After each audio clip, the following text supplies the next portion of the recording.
नमस्कार दोस्तों, अगर आप जैक बोर्ड से हैं और क्लास 11th में हैं और आपका स्ट्रीम साइंस है तो आज का यह जो वीडियो है आपके लिए काफ़ी ज़्यादा इम्पोर्टेंट है, क्योंकि आज की इस वीडियो में हम लोग बात करेंगे 2020 में पूछे गए सारे 40 MCQ के बारे में डिटेल के साथ।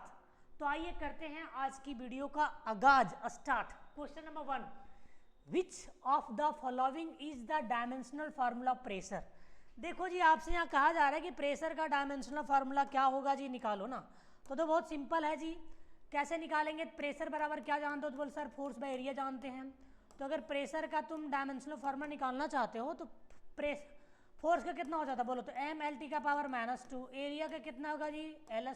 सॉल्व कर दो इसको, L को ऊपर ले जाओ जी, तो mL का पावर ऊपर ले जाएंगे तो -2 देगा, यहाँ पे +1 है तो -2 में +1 है ना, तो -1 बचेगा जी, फिर -2 हो जाएगा। तो बताओ जी, ये आपका प्रेशर का डायमेंशनल फार्मूला निकल चुका है। कौन सा ऑप्शन सही होगा बोल दो फटाफट।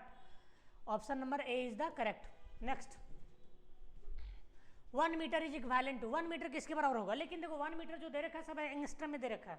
तो जो आपको बताते चलते हैं कि आप पढ़े होंगे 1 एंगस्ट्रम बराबर कितना मीटर, तो ये होता है 10 का पावर -10 मीटर ना जी।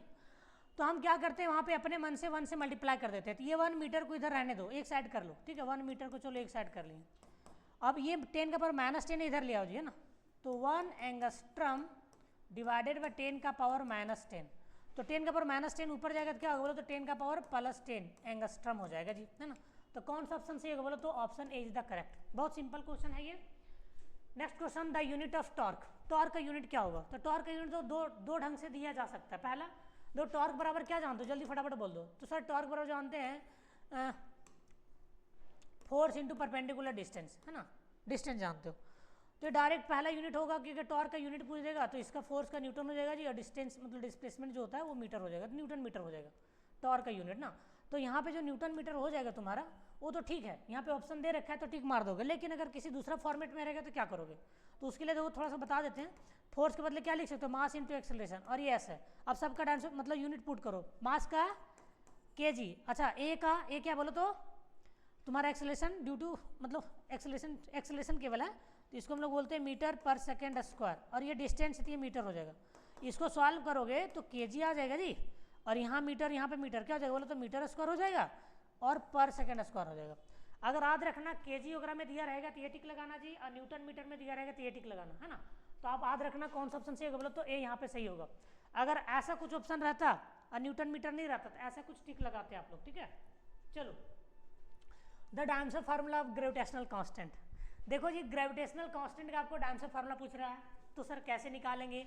तो बताओ, तुम पढ़े हो ना ग्रेविटेशनल फोर्स बराबर क्या जानते हो, Gm1m2/r²।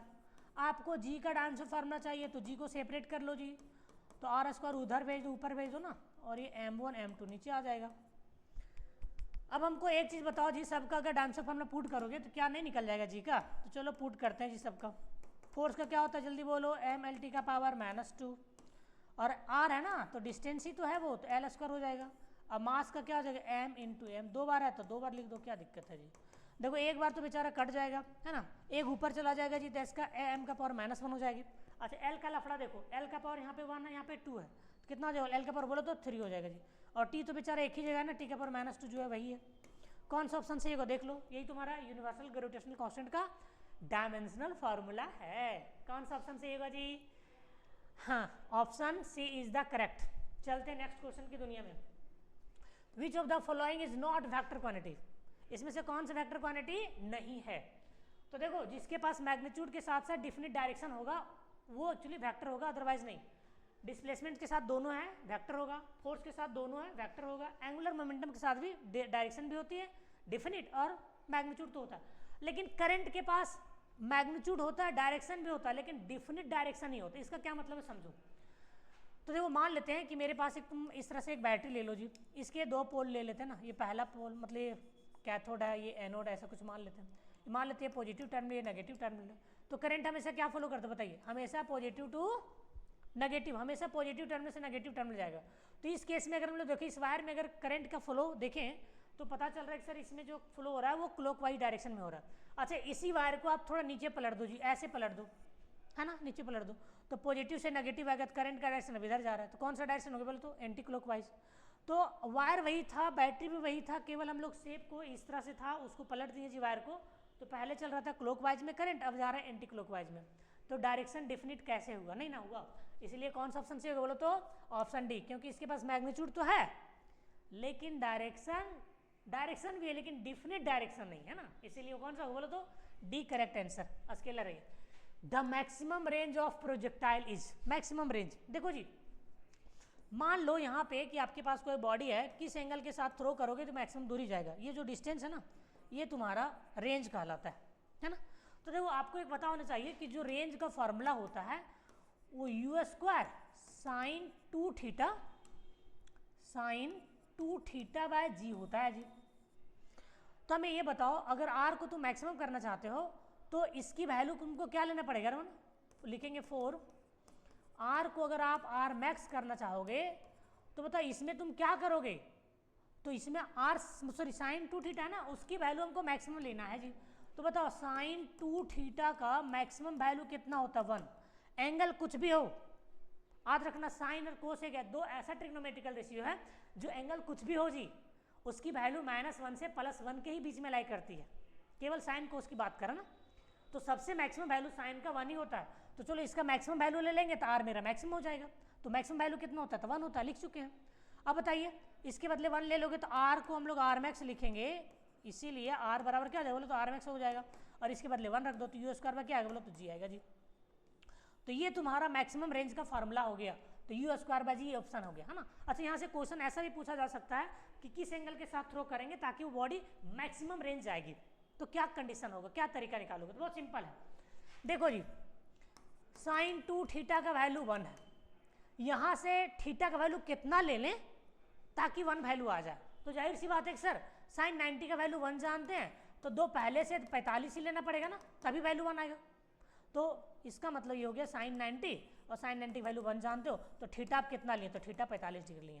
इसीलिए किसी बॉडी को पता है, किसी बॉडी को तुम थ्रो करोगे ना, किसी बॉडी को अगर थ्रो करोगे प्रोजेक्टाइल मोशन में, अगर ये एंगल 45 डिग्री होगा तो सबसे ज़्यादा दूर वो जाके गिरेगा जी, उसका रेंज सबसे ज़्यादा होगा, ठीक है।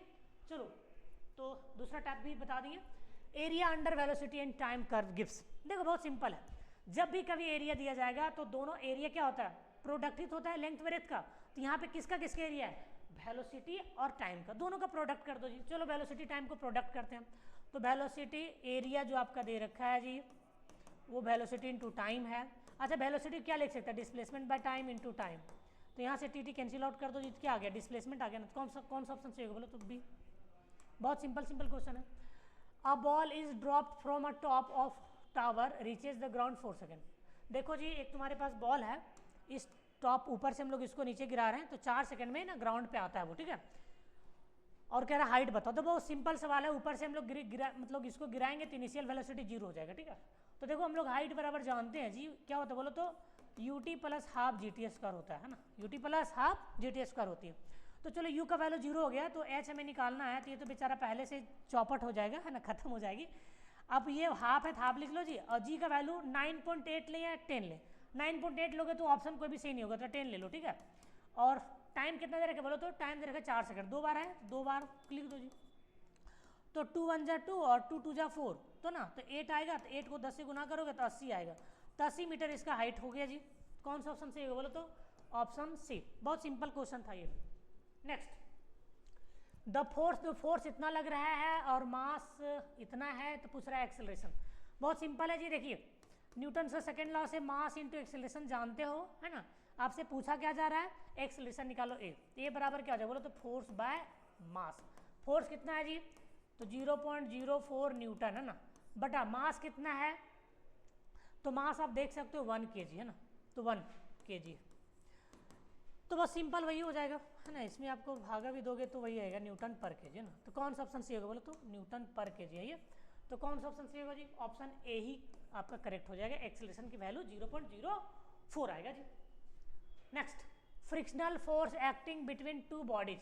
फ्रिक्शनल फोर्स जो होता है ना, देखो समझो मान लेते हैं एक तुम्हारा कोई फ्लोर है ये कोई टेबल आप मान लो, कोई दिक्कत नहीं ना, ये टेबल तुम्हारा और यहाँ पे कोई बॉडी रखा हुआ है जी, तो इसका जो फ्रिक्शन फोर्स होगा तो देखो ये पृथ्वी इसको mg से जरूर खींचेगी और ये mg के बदले ऊपर क्या लगेगा बोलो तो नॉर्मल फोर्स लगाएगी। तो अच्छा बॉडी मान लेते हैं कि फ्रिक्शन फोर्स बराबर आप जानते होंगे जी कि ये बराबर होता है माइनस म्यू एन का ना। तो यहाँ से जो फ्रिक्शन फोर्स है वो किसकी सीधा समानुपाती बोलो तो एन का हुआ ना। तो ऑप्शन क्या दे रहे हैं, directly proportional to normal reaction. हाँ ये तो है। अच्छा यहाँ पे अगर हम लोग एन का वैल्यू पुट कर दें तो एन का वैल्यू यहाँ से क्या होगा बोलो तो एन बराबर होगा एम जी, है ना। तो यहाँ से एन का वैल्यू पुट करें तो म्यू आ जाएगा जी और एम जी आ जाएगा ना।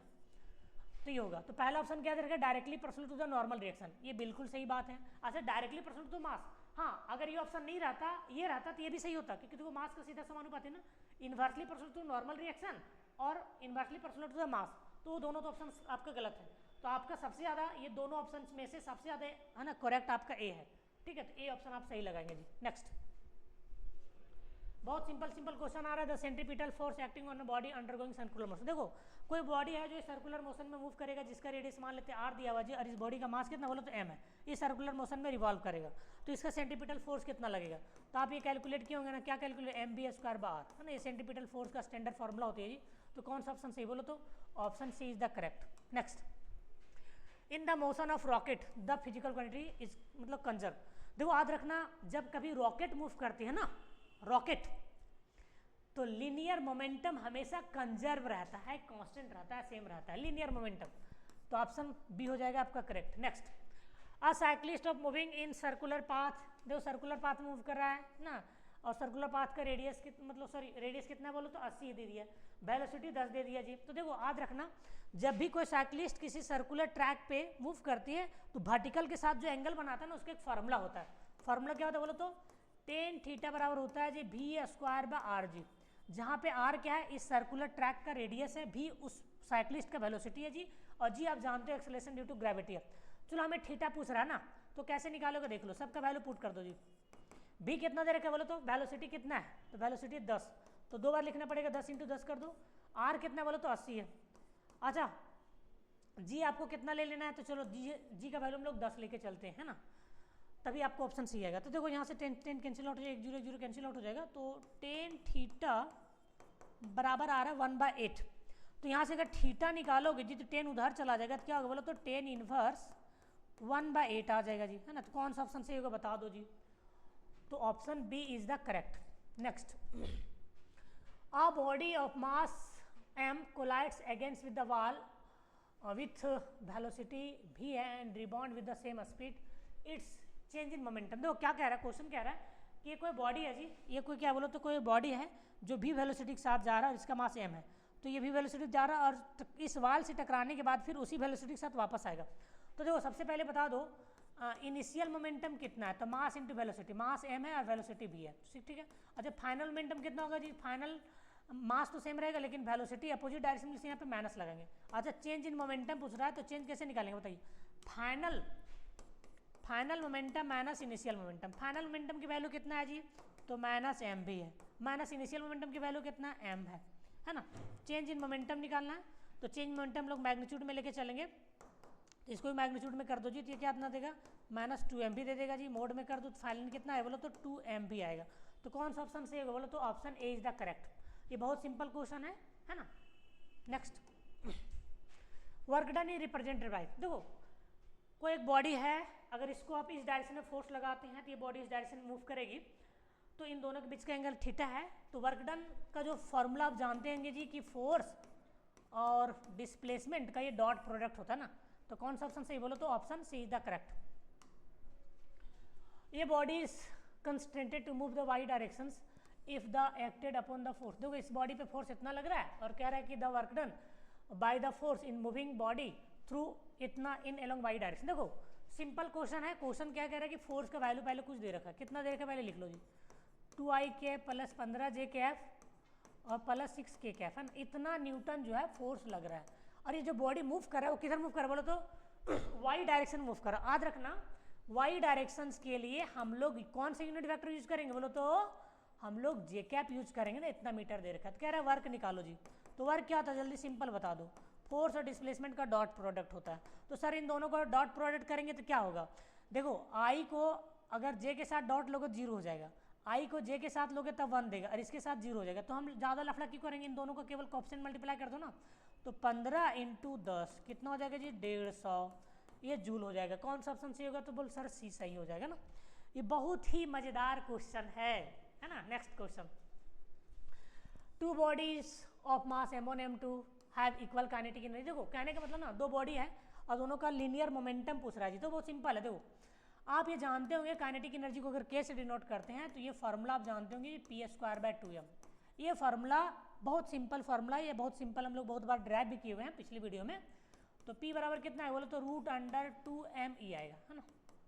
अब यहाँ पे दो बॉडी ले लो, मान लेते हैं पहला बॉडी और ये दूसरा बॉडी। इस बॉडी का मास मान लो m1 है, इस बॉडी का मास m2 है।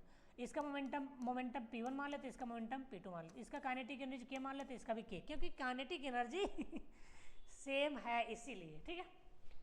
अच्छा अब हम लोग को क्या करना है कि p1 बराबर अगर लिखेंगे तो क्या होगा जी, तो 2me1 हो जाएगा। सॉरी e कहाँ से लिख रहे हैं ना, यहाँ पे हम लोग k लिखते हैं, ज़्यादा बेटर रहेगा काइनेटिक एनर्जी को, ठीक है। तो k से लिखो, उसे क्या दिक्कत है, तो चलो यहाँ पे k लिख देते हैं। अच्छा p1 लिखेंगे तो 2mk1 हो जाएगा, ठीक है। अच्छा p2 लिखेंगे तो क्या हो जाएगा जी, तो √2mk2 हो जाएगा, है ना। अच्छा बताओ जब ये दोनों का वैल्यू आपका इतना हो जाएगा तो इसको हम लोग कैसे सॉल्व करेंगे, तो दोनों का रेशियो कर दो ना। तो यहाँ पे देख लो रेशियो कर देते हैं, p1/p2 कर देते हैं जी। तो p1 का वैल्यू ऊपर देख लो कितना है, तो √2mk1 है जी, और इसकी वैल्यू 2mk2 है ना। तो देखो क्या क्या सॉरी हम लोग थोड़ा सा मिस्टेक कर दिए। मिस्टेक क्या किया, काइनेटिक एनर्जी तो सेम लेके चलना ना जी। काइनेटिक एनर्जी आपका सेम दे रखा है जी, मास अलग अलग है ना, मास अलग अलग है, तो मास को अलग लेके चलेंगे। तो m1 यहाँ पे कर देते हैं, यहाँ पे m2 कर देते हैं, ठीक है। तो यहाँ पे m1 और यहाँ पे क्या बोलो तो m2। अच्छा इन दोनों में क्या क्या किसका किसका बर्थडे बताओ, तो कहेंगे सर इधर भी k इधर भी k, कैंसिल आउट कर दो, रूट के है, इधर 2 इधर भी 2, तो बचेगा कितना, तो p1:2 अगर p2 निकालोगे ना तो √m1:2 क्या देगा बोलो तो √m2 देगा जी। तो ये ऑप्शन आपका कौन सा होगा देख लो, है ना, √m1:m2, तो ऑप्शन सी आपका क्या होगा बोलो तो करेक्ट होगा जी। चलो next, the stored potential energy of a spring when stretch 2 centimetre is इतना। देखो कहने का मतलब क्या है, क्वेश्चन क्या कह रहा है, सबसे पहले एक नॉर्मल स्प्रिंग इमेजिन कर लो, ठीक है। ये नॉर्मल स्प्रिंग है। अब इसको अगर हम लोग स्ट्रेच करते हैं कितना से 2 सेंटीमीटर ज़्यादा, मतलब जितना है उसका एक्चुअल लेंथ उससे 2 सेंटीमीटर उसको ज़्यादा हम लोग खींच दिए, तो इसकी स्ट्रेचिंग 2 सेंटीमीटर हो गया। तो कह रहे हैं उस केस में इसके पास जो पोटेंशियल एनर्जी जमा होगा वो है U, और जाहिर सी बात है स्प्रिंग को खींचोगे तो उसके पास एनर्जी स्टोर होगा ही, है ना। तो कह रहा है U होगा, ठीक है। इसके बाद क्या कहा जा रहा है, if the stretched by 8 centimetre, अगर उसी स्प्रिंग को हम लोग 8 सेंटीमीटर खींच देंगे, मतलब यहाँ से यहाँ कितना लेंथ हो जाएगा बोलो तो 8 सेंटीमीटर हो जाएगा, then potential energy is stored, तो इसके पास कितना पोटेंशियल एनर्जी जमा होगा। तो बहुत एक सिंपल बात है, आपको समझा देते हैं, वो क्या देखना, अगर 2 सेंटीमीटर हम लोग स्ट्रेच किए तो U हुआ, तो ये कितना सेंटीमीटर हम लोग 8 सेंटीमीटर। अच्छा बताओ 2 से कितना गुना करेंगे ताकि 8 आएगा, कितना गुना स्ट्रेच किए 4 गुना। तो ज़्यादा दिमाग मत लगाना, जो तुम्हारा मतलब 8 सेंटीमीटर से स्ट्रेच करेंगे उसका एनर्जी अगर U' से लिखते हैं तो आप केवल क्या करना, कितना गुना तुम ज़्यादा स्ट्रेच किए हो उसका स्क्वायर कर देना। 4 गुना ज़्यादा स्ट्रेच किए हैं, क्यों 4 गुना, क्योंकि यहाँ पे 2 और यहाँ पे 8 है ना, मतलब 2 में आप 4 गुना करेंगे तभी ना 8 पे पहुँचेंगे जी, और ये एनर्जी लिख देना, है ना। तो बताओ केवल हम एक बात क्या बता रहे हैं, कितना गुना स्ट्रेच करना उसका स्क्वायर करके U लगा देना ना। तो चलो स्क्वायर कर देंगे तो 4 4 जा 16 हो जाएगा U। तो ये जो अगर इसको आप मतलब स्ट्रेच करते हैं मतलब 8 सेंटीमीटर से, तो उसके पास 16 U एनर्जी के बराबर, है ना, 16 U जो है पोटेंशियल एनर्जी जमा होगा। तो कौन सा ऑप्शन है बोलो तो डी। नेक्स्ट, ये box is push through the 4 metre floor offering the resistance इतना है जी, द वर्क डन। देखो बहुत सिंपल क्वेश्चन है। क्वेश्चन क्या कर रहा है, एक बॉडी है, इस बॉडी को हम लोग क्या कर रहे हैं, इस बॉडी का डिस्प्लेसमेंट इस डायरेक्शन में दिया और रेसिस्टेंस फोर्स कह रहा है, रेसिस्टिंग फोर्स कह रहा है, तो उसका डायरेक्शन इधर होगा, तो इन दोनों के बीच का एंगल 180 डिग्री होगा। तो वर्क डन पूछ रहा है, तो बहुत सिंपल है, वर्क डन बराबर आप जानते हैं FS cos ऑफ थीटा होता है। यहाँ पे जो थीटा है जी वो कितना है, तो सर यहाँ पे जो थीटा है वो है तुम्हारा 180 डिग्री, है ना। तो चलो 180 लिख लो, क्या दिक्कत है। तो यहाँ पे थीटा हो गया 180 डिग्री, तो यहाँ पे पुट कर देंगे जी, तो W F का वैल्यू कितना बोलो तो F का वैल्यू 100 है, सॉरी 100 लिख लो, इंटू S का वैल्यू कितना है, तो S का वैल्यू 4 है, 4 मीटर, और कोस 180 कर दो जी, कोस 180 डिग्री ना। तो कोस 180 का वैल्यू क्या होता है बोलो तो -1 हो जाता है, तो 100 को 4 से गुना करेंगे 400 आ जाएगा, और ये एक्चुअली माइनस होती है तो माइनस पहले कर देते हैं जी। तो 400 जूल, कौन सा ऑप्शन सही होगा बोलो तो? बी ऑप्शन सही होगा, ठीक है। हाँ, ये रेसिस्टिंग फोर्स दिया हुआ है इसीलिए माइनस में आया, क्यों? क्योंकि रेसिस्टिंग फोर्स जो होती है हमेशा वेलोसिटी को घटाती है, इसीलिए। Next, analogous to force in rotational motion. देखो लीनियर मोशन में जो रोल निभाता है फोर्स, जो रोल क्यों निभाता है बोलते फोर्स, वही एंगुलर मोशन में कौन रोल निभाएगा? तो निभाता है टॉर्क, ठीक है। लीनियर मोशन में जो रोल फोर्स का होता है वही रोल एंगुलर मोशन में टॉर्क का होता है ना। तो ये एक्चुअली जो है ना एनालॉगस हो गया, फोर्स का एनालॉगस हो गया एंगुलर मोशंस में टॉर्क। तो कौन सा ऑप्शन से बोलो तो? B. Next, moment of inertia of solid sphere of mass m and radius r about diameter. देखो कह रहा है कि ये आपके पास एक सॉलिड स्फीयर है जी जिसका रेडियस r है और मास m है, तो इसके जो डायमीटर है इसके अलोंग अगर वो बॉडी रोटेट करेगा तो उसका मोमेंट ऑफ इनर्शिया क्या होगा? तो ये आप कैलकुलेट किए होंगे बहुत बार, आपको पता भी होगा 2/5 mr² होती है ना। चलो next, when a torque acting on a system is 0, तो कह रहा है कि कौन सा क्वांटिटी कांस्टेंट है? तो बहुत सिंपल सवाल है कि आप जानते हैं कि टॉर्क बराबर होता है rate of change of angular momentum, है ना।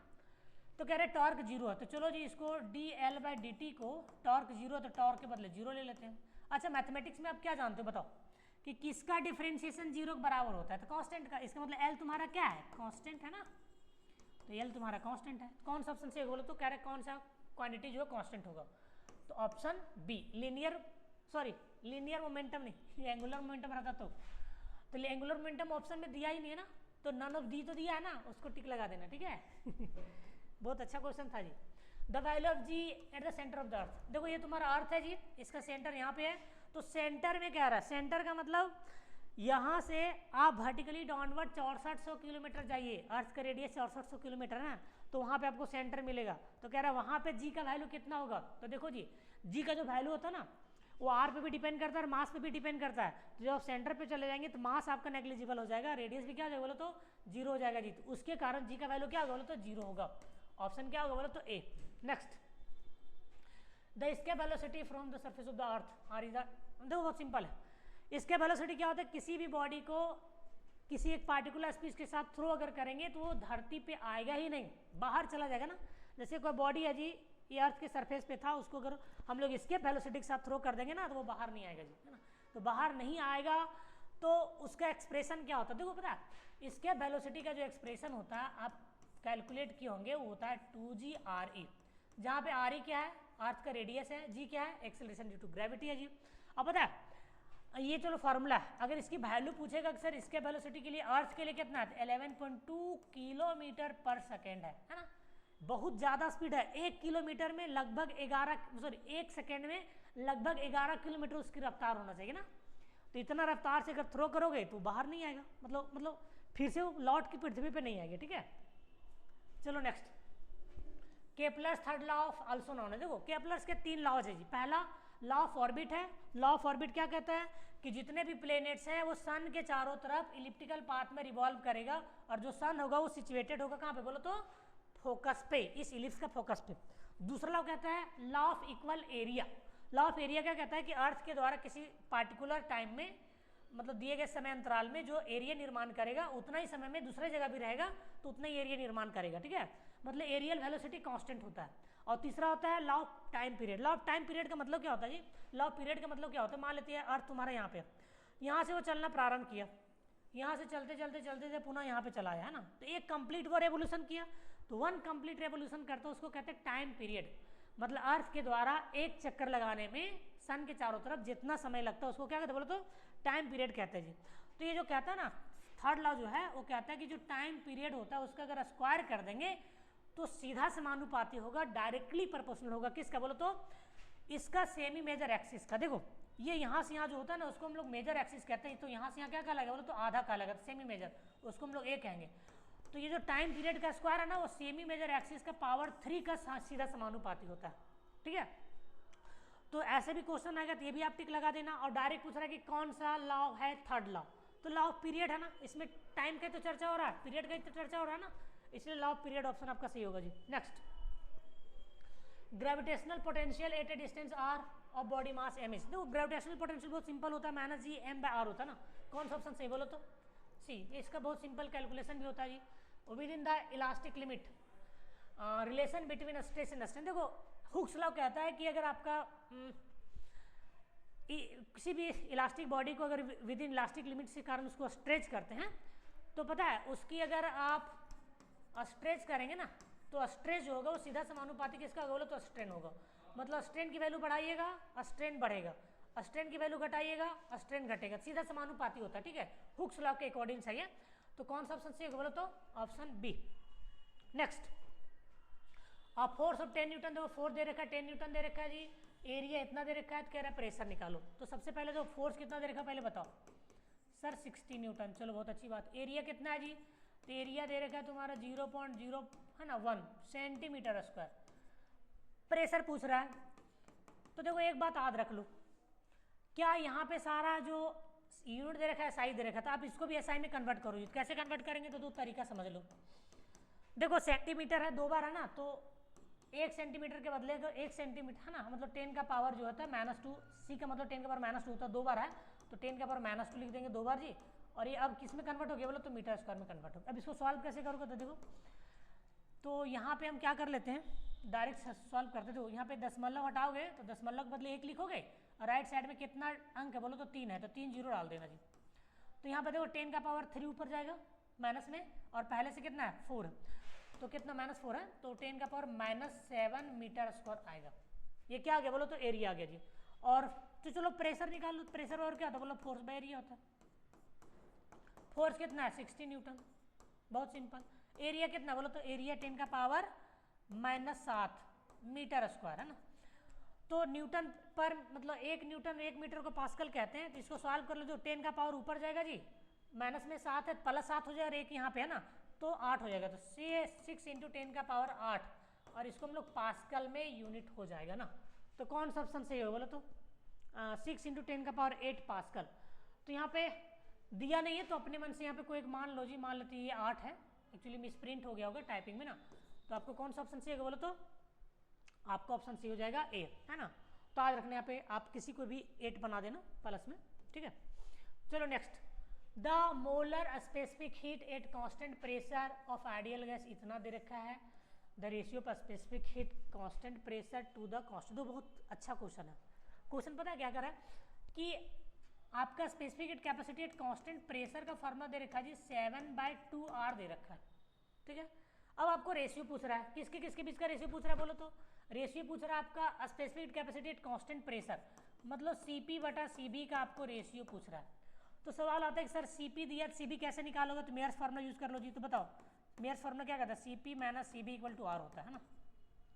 आपको निकालना है CB को उधर ले जाओ, R को इधर ले आओ जी। तो देखो बहुत सिंपल है, तो हम लोग CP - R = CB, हमको CB निकालना है ना।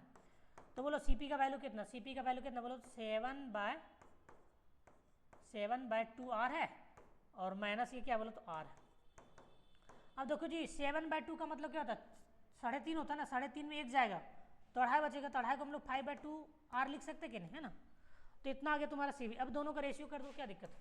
तो निकालते हैं CP/CB बराबर, तो CP का वैल्यू कितना, CP का वैल्यू देख लो तुम्हारा इतना है ना जी, ये तो दे ही रखा है 7/2R है, बहुत अच्छा।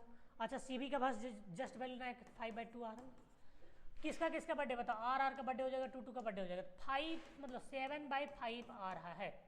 तो CP/CB का जो रेशियो है 7/5 आ रहा है। कौन सा ऑप्शन बोलो तो option B is the correct. Next, the temperature in Fahrenheit of body in degree Celsius दे रखा है, इतना दे रखा है जी टेम्परेचर स्केल। तो बहुत सिंपल क्वेश्चन है कि कोई टेम्परेचर का वैल्यू दिया है जी, वो डिग्री सेल्सियस में उसको फ़ारेनहाइट में कन्वर्ट करना। तो एक तरीका समझ लो, एक फॉर्मूला याद रख लेना कि डिग्री फ़ारेनहाइट बराबर जो होती है वो होता है आपका 9/5 है ना, इंटू डिग्री ऑफ सेल्सियस दे देना और प्लस 32 को जोड़ देना जी, ठीक है। तो हमको फ़ारेनहाइट में निकालना है, तो बताओ तो 9/5 एजीटी रहेगा, और कितना डिग्री सेल्सियस से बोलो तो 40, तो यहाँ पे 40 लिख देना प्लस 32 कर देना, ठीक है। तो इसको सॉल्व करो जी, देखो 5 एकम 5 हो जाएगा और 8 5 40 हो जाएगा ना जी। तो यहाँ पे 8 आ जाएगा, मतलब 5 1 = 5 हो जाएगा, और 8 5 मतलब 40 होता है, 8 5 40 होता है ना। अच्छा 9 8 को गुना करोगे तो 72 आपका आ जाएगा, और प्लस कितना है बोल तो 32। 72 और 32 को जोड़ोगे तो 104 आ जाएगा ना, 104। तो इसका मतलब ये होता है कि फ़ारेनहाइट आपका 104 आता है। इसका ये मतलब होता है जी कि जो 40 डिग्री सेल्सियस है वो बराबर होता है 104 फ़ारेनहाइट का। तो कौन सा ऑप्शन सही होगा? 104 कौन सा ऑप्शन बोलो तो? ऑप्शन आपका सी दे रखा है जी, ये बात याद रख लेना। A gas is compressed isothermally the half its volume, ठीक है। कहने का मतलब है जी आपके पास एक सिस्टम है जिसमें गैस भरा हुआ है, इसको हम लोग कंप्रेस करेंगे, आइसोथर्मली कंप्रेस करेंगे। तो जब आइसोथर्मली कंप्रेस करेंगे तो ये प्रोसेस क्या होगा बोलो तो? आइसोथर्मल प्रोसेस होगा।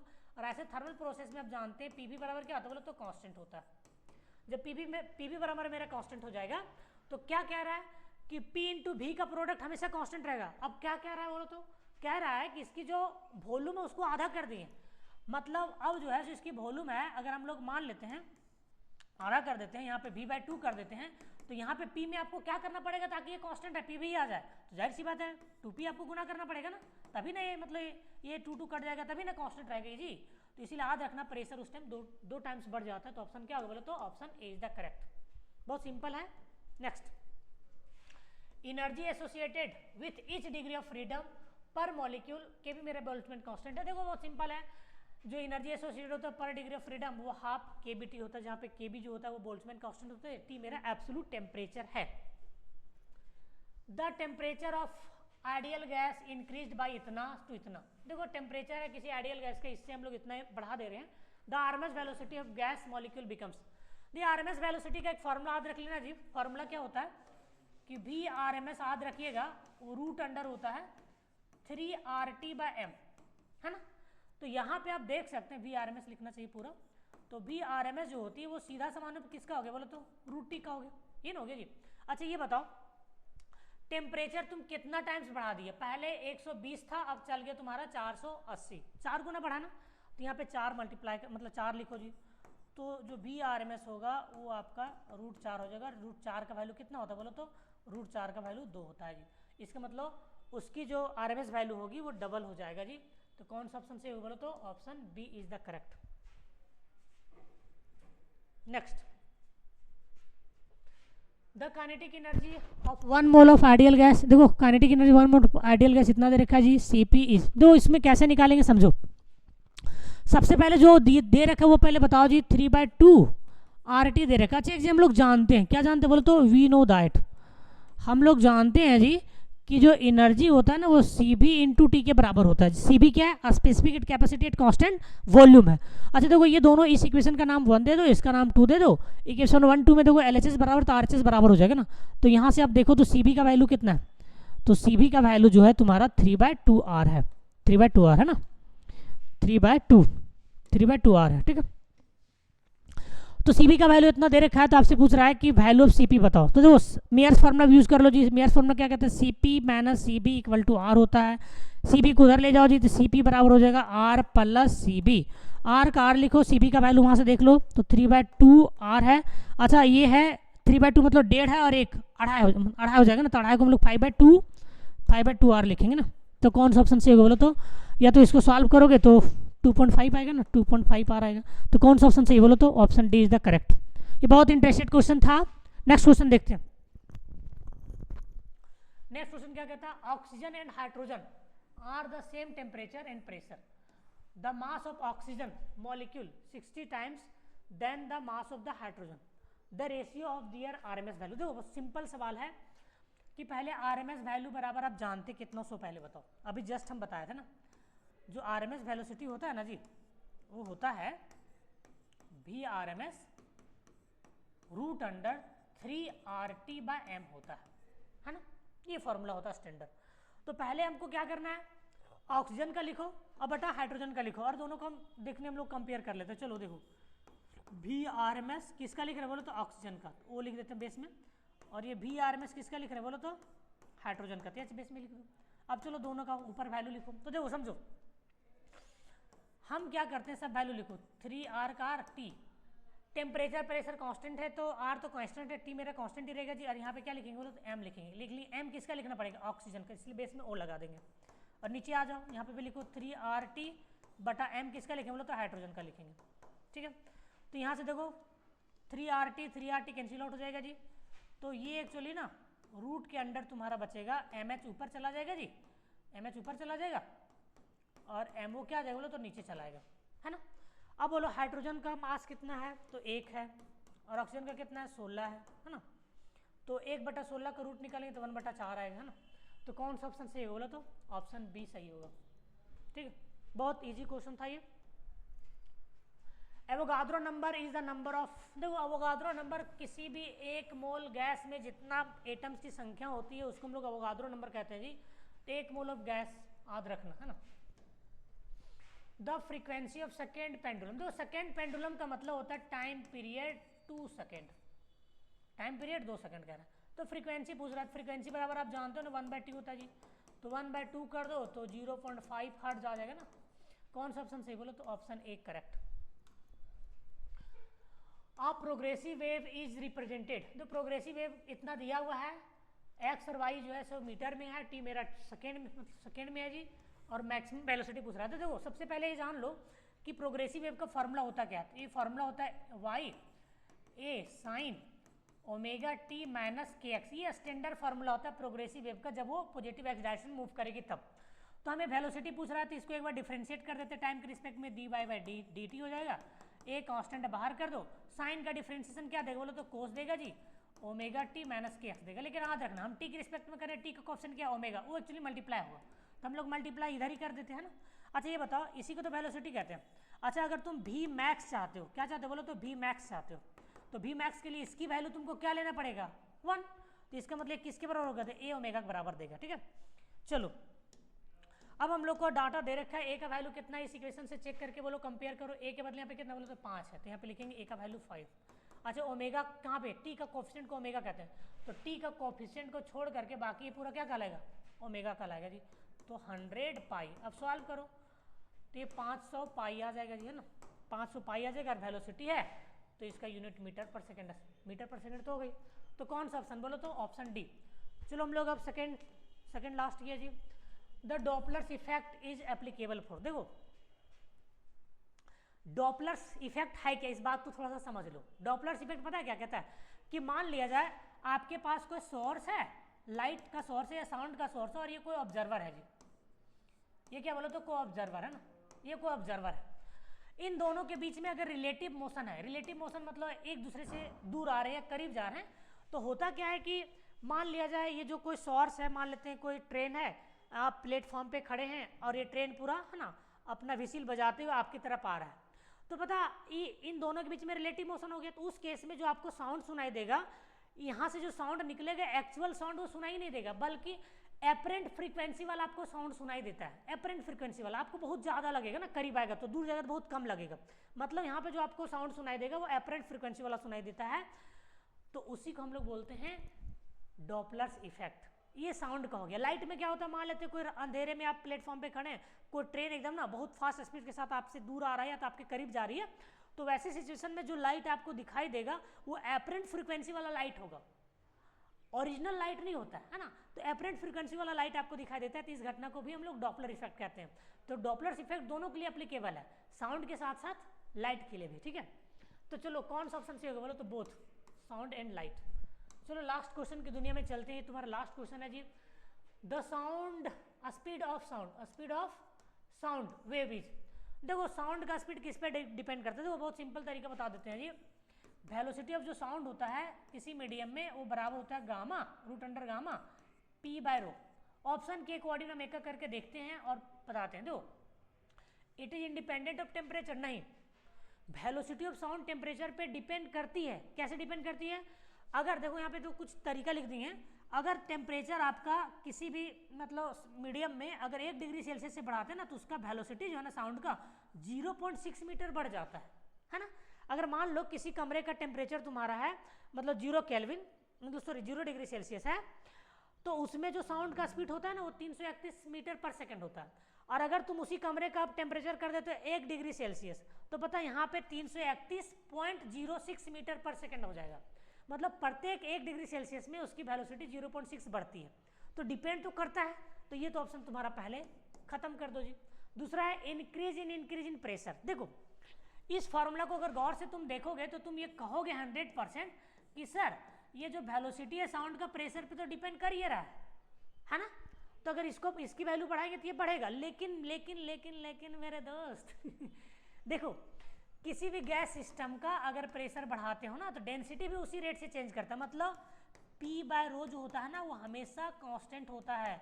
अगर प्रेशर घटाओगे या बढ़ाओगे तो उस अनुसार से डेंसिटी घट और बढ़ जाएगा, मतलब ये दोनों का जो अनुपात वो हमेशा फिक्स रहता है, ठीक है। हम केवल प्रेशर को ध्यान देते हैं, लेकिन हमें दोनों ध्यान देना पड़ेगा ना, तो इसलिए P/ρ हमेशा कांस्टेंट होता है, इसलिए प्रेशर पे डिपेंड ही नहीं करता है ना। प्रेशर से कोई लेना देना नहीं साउंड मतलब वेलोसिटी ऑफ साउंड का। Increase with increase in humidity, इसका क्या मतलब वो थोड़ा सा समझो। देखो एक बात याद रखना कि ह्यूमिडिटी जो एयर होता है उसका जो डेंसिटी होती है वो बहुत ही कम होता है जी ड्राई एयर से। यही बात स्टूडेंट लोग इस बात को दिमाग में नहीं बैठा पाता ना। हम क्या कह रहे हैं कि ह्यूमिडिटी एयर का जो डेंसिटी होता है वो कम होता है ड्राई एयर से। जितना ज़्यादा ह्यूमिडिटी होगा एयर का डेंसिटी उतना कम होगा, और एयर का डेंसिटी कम होगा तो इस फॉर्मूला से क्या पता चल रहा है बताइए, एयर का डेंसिटी कम तो वेलोसिटी ज़्यादा, एयर का डेंसिटी कम तो वेलोसिटी ज़्यादा। और ह्यूमिडिटी में एयर ज़्यादा ह्यूमिडिटी है तो एयर की डेंसिटी घटती है, तो ये घटेगा तो ये बढ़ेगा, इसलिए ऑप्शन क्या होगा बोलो तो option increase with increase in humidity बढ़ेगा, ह्यूमिडिटी बढ़ने से डेंसिटी घटता है, डेंसिटी घटेगा तो ये वेलोसिटी बढ़ेगा, ठीक है। तो ये वाला ऑप्शन याद रखना, सी आपका क्या बोलो तो करेक्ट है। तो चलो thank you for watching dear students, इसी तरह से आप वीडियो में बने रहिए, हम और बहुत सारा वीडियो आपके लिए लाता रहेंगे, है ना, बहुत सारा वीडियो भी लाना है जी। तो चलो thank you for watching again.